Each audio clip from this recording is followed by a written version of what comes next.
So viewers কি বলবো, কিছু বলার ভাষাও খুঁজে পাচ্ছি না। এই দেখেন বাংলাদেশের অবস্থা, বাংলাদেশের মানুষ, লক্ষ লক্ষ মানুষ এইভাবে ঘরবাড়ি ছেড়ে পালাতে হয়েছে, কারণ তাদের বাড়িঘর এইভাবে পানির নিচে ডুবে আছে। হাজার হাজার মানুষ এর জীবনযাপন বর্তমানে রাস্তার মধ্যে অনেক মানুষের জীবনযাপন এমনভাবে করছে, তারা সেটা কখনো স্বপ্নেই ভাবেছিল না যে এইরকম তাদের অবস্থা হবে। আপনারা দেখতে পাচ্ছেন অনেক বাড়ি পানির নিচে আছে। আপনারা একটিবার আপনারা মানে নিজের হয়ে এটা ভেবে দেখেন, তাহলে কি লাগবে। যদি এদের জায়গায় আপনারা হতেন তাহলে কি হতো।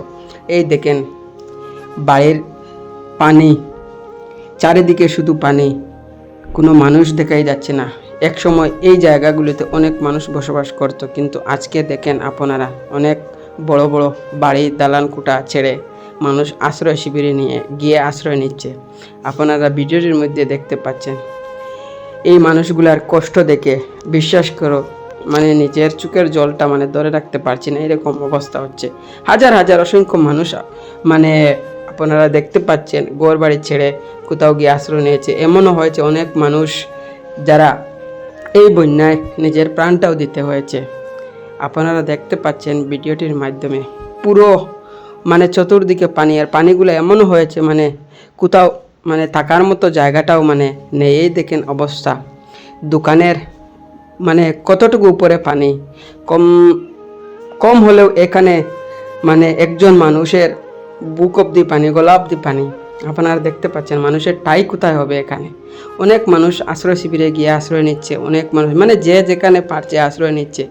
অনেক মানুষ এমনও আছে তাদের অনেক বড় বড় বিজনেস ছিল, আর সেই বিজনেসগুলা মানে এইভাবে পানির মানে পানি বাসিয়ে নিয়ে চলে গেছে। আপনারা দেখতে পাচ্ছেন অনেক মানুষের এমনও ছিল যাদের এই দোকান, এই বিজনেসটা করে, এই ব্যবসা করে মানুষ দুবেলা দুমুঠো খেত।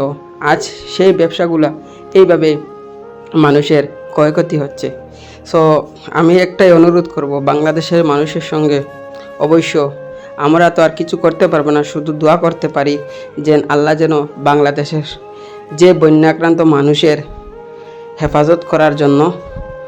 সো ভিডিওটি আপনারা শেয়ার করবেন, এবং এই ধরনের দৃশ্য দেখার পর কি বলবো, সত্যিই মানে চোখের জলটা আটকানো যায় না, চোখের জলটা ধরে রাখা যায় না। আপনারা দেখতে পাচ্ছেন এই আপনারা পানির নিচে শুধু পানি দেখছেন না, অনেক মানুষের স্বপ্ন এখানে ডুবে আছে। কি বলবো ভিউয়ার্স, অনেক দুঃখ লাগে এইগুলা যখন চোখের সামনে আসে।